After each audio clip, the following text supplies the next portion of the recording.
ખબરોમાં બન્યા રહેવા માટે બેલ આઇકોન દબાવો અને એબીપી અસ્મિતાને સબસ્ક્રાઇબ કરો।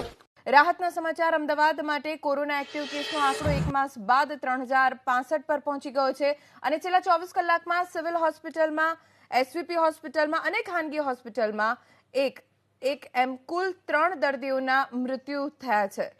અમારા સંવાદદાતા કુશાંક સોની જોડાઈ ગયા છે, જાણકારી તેમની પાસેથી પ્રાપ્ત કરીશું। કુશાંક, આ તો ખૂબ રાહતના સમાચાર કહી શકાય। અમદાવાદ માટે જનતા ત્રસ્ત છે હવે કોરોનાથી।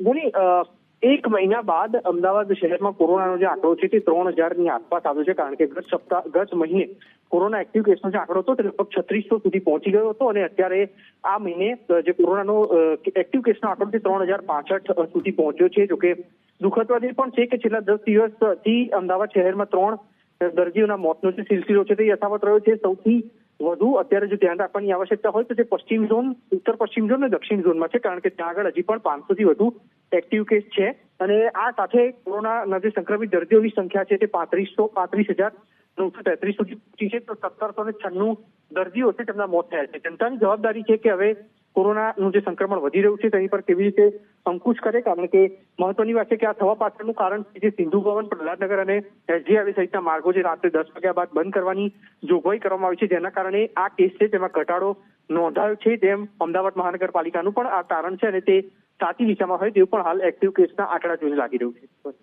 કુશાંક, આભાર સમગ્ર જાણકારી આપવા માટે।